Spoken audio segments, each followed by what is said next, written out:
असं म्हणतात की मुलं आईवडिलांचं अर्धवट स्वप्न पूर्ण करतातच आणि याचाच प्रत्यय खोपोलीत पाहायला मिळाला. रायगड जिल्हा पोलीस दलामध्ये काम करणारे हवालदार संदीप नरुटे यांचा मुलगा मंथन नरुटे याने लोकसेवा आयोगाच्या माध्यमातून परीक्षा देत घवघवीत यश प्राप्त केलं आहे. 490वी रँक मिळवत त्याची राष्ट्रीय संरक्षण प्रबोधिनी अर्थात NDAसाठी निवड झाली आहे. पुढे 4 ते 5 वर्षाचं खडतर प्रशिक्षण घेतल्यानंतर मंथन नरुटे नक्कीच नौदल अधिकारी होणार असा विश्वास त्याचे आईवडील आणि खोपोलीकरांकडून व्यक्त केला जात आहे.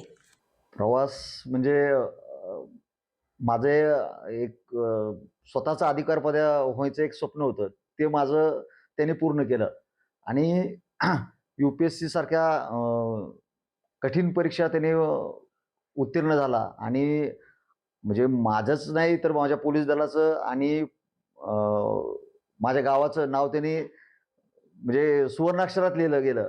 ह्यापेक्षा मोठा कुठलाच अभिमान नाही. आणि त्याच्या या यशामुळं माझं म्हणजे 2 इंच छाती फुगलेली आहे. इतकं सांगेन. मंथनचा तसा स्वभावच पहिल्यापासून म्हणजे जेव्हा तो पहिलेपासूनच त्याचं एकच इच्छा होती की UPSC करायची. म्हणजे लहानपणापासूनच अगदी त्याला पोलीस दलातील तुम्ही कोणतीही रँक विचारली तरी तो असा तोंडपाठ सांगायचा. मग त्यामुळे त्याला पहिल्यापासूनच म्हणजे त्याचे मामा स्वतः API होते, सगळे होते. म्हणजे घरामध्ये पोलीस बॅकग्राऊंडच होतं आणि मग त्यामुळं त्याला जी काही आवड निर्माण झाली होती की पोलीस दलाबद्दल किंवा मला सुद्धा तो म्हणायचा की "पप्पा तुम्ही कुणाला सल्यूट मारता?" तर ज्यावेळेस मी सांगायचो की ते IPS आहेत, तर त्यावेळेस तो म्हणायचा की "मी IPSच होणार आहे." तर तेव्हापासून त्याला ती लहानपणापासूनच ती सवय होती आणि मग ज्यावेळेस 10वी झाली, 10वी पर्यंत त्याचं काहीच नव्हतं, कुठे ॲडमिशन घ्यायचं किंवा काय करायचं. पण 10वी झाल्यानंतर मग काय करायचं, तर डॉक्टर व्हायचं नाही, मला इंजिनियर व्हायचं नाहीये. मग काय व्हायचंय, तर मी पप्पा UPSC करतो, 11वी-12वी मी कुठेतरी आर्ट्सला नाही तर सायन्सला ॲडमिशन घेतो आणि दिल्लीला कोर्सला जातो, असं त्याचं मत होतं. परंतु मी म्हटलं की त्याला की "तू NDA का म्हणजे ट्राय करून बघ, जर तुझी इच्छा असेल तर." मग त्यात त्यांनी प्रयत्न केले आणि साहजिकच आहे, एवढ्या मोठ्या पदावर माझा मुलगा गेलेला आहे. मला खूप आनंद झालेला आहे आणि मेन म्हणजे त्याच्या यशाला म्हणजे त्याचं यश त्याला जे त्याने स्वप्न पाहिलं होतं, ते त्याला मिळालं, यातच आम्हाला खूप आनंद आहे. खरं बघायला गेलं तर तो पहिल्यापासूनच तसा खूपच ॲक्टिव्ह होता. पण त्याचं खेळण्यात जेवढं मन लागत होतं, त्याचप्रमाणे तो जेवढा खेळेल, तेवढाच तो अभ्यास करू शकत होता. हे मी तेव्हा लहानपणापासूनच त्याचं जाणलं होतं. त्यामुळे तो कधीही कंटिन्यू जर तुम्ही विचाराल त्याला, की त्याने कधी अभ्यास केलाय, तर त्याने कधीही 4 तास, 5 तास कंटिन्यू बसून अभ्यास केलेला नाहीये. आणि तो तसा करू शकत नव्हता, हे मलाही माहिती होतं आणि त्याच्या शिक्षक वर्गांनाही माहिती होतं. त्यामुळे त्याने कधीही तुम्ही मला विचाराल किंवा शिक्षकांना त्यांच्या विचाराल, तर त्याने कधीही असं 4 तास कंटिन्यू बसून किंवा काही तो जितका खेळेल तितका तो चार्ज होऊन अभ्यास करू शकत होता. त्यामुळे आम्ही त्याला पहिल्यापासून तसंच करू दिलं. तू भरपूर खेळ, भले 1 तास, 2 तास अभ्यास कर, पण तो मन लावून कर आणि त्यामुळे तो हे सक्सेस करू शकला असं मला वाटतंय. त्याचं खरं पाहायला गेलं तर मी त्याच्या नेहमीच सोबत होते. जेव्हा पण एक्झाम होती, तेव्हा त्याच्या वडिलांना कधी वेळ मिळायचा नाही. त्यामुळे मीच होते त्याच्यासोबत आणि त्याचा प्रवास हा मी पाहिलेला आहे. अक्षरशः त्याने ज्यावेळेस एक्झाम येणार, त्याचं प्रिपरेशन करण्यासाठी त्याने रात्रंदिवस एक केलेले आहेत. आणि आता इंजिनिअरिंग चालू असताना सुद्धा त्याने त्याचा इंजिनिअरिंग करत तो इंजिनिअरिंगचा अभ्यासही करत होता आणि त्यासोबत हा UPSCचाही अभ्यास त्याचा चालूच होता. प्रथम तर आजचं हे जे स्वप्न मी पूर्ण केलंय, ते स्वप्न मला सगळ्यात पहिल्यांदा दाखवलं म्हणजे माझ्या आई-वडिलांनी. जसं माझ्या वडिलांनी सांगितलं, की 10वी नंतर मला इंजिनिअरिंग सुद्धा करायची नव्हती आणि डॉक्टर सुद्धा बनायचं नव्हतं. तर काहीतरी वेगळं करायचं कारण मला पहिल्यापासून खेळायला खूप आवडायचं. मला कधीच असं झालं नाही, की मी एका जागेवर बसून म्हणजे काम करायचं. मला असं कधीच मला नेहमी ॲडव्हेंचरस एक लाईफ जगायची होती.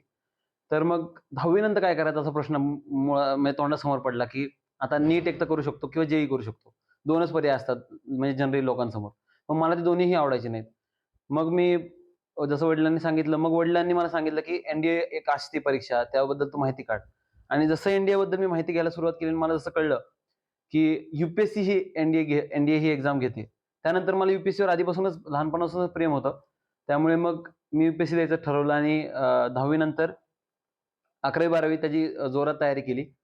आणि मला आता तब्बल हा माझा 4th अटेम्प्ट होता आणि 4th अटेम्प्टमध्ये मी यश गाठू शकलो ह्याच्या आधी 3 अटेम्प्ट झाले माझे. माझ्या आई-वडिलांनी माझा अजिबात सपोर्ट सोडला नाही. माझे घरचे असतील म्हणजे त्यांनी सगळ्यांना सांगून ठेवलं, की तो करतोय, तो करेल, तो करेल आणि त्यामुळे ती माझी एक ताकद होती, की माझ्यासोबत ते नेहमी उभे राहिले. जर माझ्यासोबत ते नसते आणि जर त्यांनी तसा सपोर्ट नसता दिला, ते जर मला बोलत असते नेहमी, तर मग ते मी करू नसतो शकलो आणि त्यांचेच मी सगळ्यात जास्त म्हणजे आभार मानेन. अ, बस एवढंच आता. सगळ्यात प्रथम तर मी तयारी 11वी-12वीला अध्ययन डिफेन्स अकॅडमीला नाशिकला गेलो. तिकडेच मी तयारी केली 2 वर्ष आणि तिकडे तयारी करत असताना माझा पहिला अटेम्प्ट जो होता तो सप्टेंबर 2023 ह्या साली होता आणि त्याच साली माझा पहिला अटेम्प्ट रिटन क्लिअर निघाली आणि त्यावेळेस गणपतीचा उत्सव असल्यामुळे त्यावेळेस म्हणजे मी खूप उत्साहित होतो, की मला म्हणजे अख्ख्या माझ्या अकॅडमीमध्ये कोणावर विश्वास नव्हता, की माझा अटेम्प्ट निघू शकतो. कारण माझा आधीपासून खेळकर स्वभाव होता. तर सगळ्यांचं असं होतं, की ह्याचा तर नाही निघणार. पहिला अटेम्प्ट तर नाही निघणार, बाकीचे निघू शकतील. पहिला तर नाही निघणार. पण पहिला अटेम्प्ट निघाल्यानंतर जी आनंद व्यक्त झाला म्हणजे सगळेच खुश झाले, की पहिला अटेम्प्ट जर काढू शकला, तर नक्कीच हा पुढे काहीतरी करू शकेल. पहिला अटेम्प्ट माझा रिटन क्लिअर झाला, पण जी एस-एस-बी असते, जो इंटरव्ह्यू असतो ह्या डिफेन्स एक्झामचा एनडीएचा, तो माझ्याकडून त्यावेळेस झाला नाही. मी कॉन्फरन्स आउट झालो. त्यानंतर दुसऱ्या अटेम्प्टला परत मी रिटन क्लिअर केली. पण दुसरा अटेम्प्ट सुद्धा माझा एस-एस-बी क्लिअर झाला नाही. तिसऱ्या अटेम्प्टला मी मला वेळ सुद्धा कमी भेटला आणि खूप म्हणजे म्हणतो तो एक ओव्हर कॉन्फिडन्स खूप आला होता, की आता 2 अटेम्प्ट मी क्लिअर केलेत. मग त्यानंतर तो तिसऱ्या अटेम्प्टला माझा रिटर्न सुद्धा क्लिअर झाला नाही. त्यामुळे मग मी तो एक धक्का झाला माझ्यासाठी, की डायरेक्ट 0 आपण झालो. म्हणजे आपल्याला आता कोणच ओळखत नाही, काहीच नाही. आपली काहीच राहिलं नाही. मग त्यानंतर ते मग मी घरच्यांनी मला मोटिव्हेट केलं. मग जी आतून आग लागली. त्यामुळे मग हा 4थ अटेम्प्ट एकदमच म्हटलं गाठायचंच आपण आणि मग ते रिटन क्लिअर झालं. एस-एस-बी पण सुद्धा क्लिअर झाली यावेळेस आणि मेरिटमध्ये माझं देशात 490वा रँक आला आणि आता मी एनडीए खडकवासला नेव्हीमधून जॉइन करतोय. टाइम्स डिजिटलला लाईक करा, सबस्क्राईब करा, शेअर करा आणि बेल आयकॉन दाबायला विसरू नका. पाहत रहा टाइम्स डिजिटल.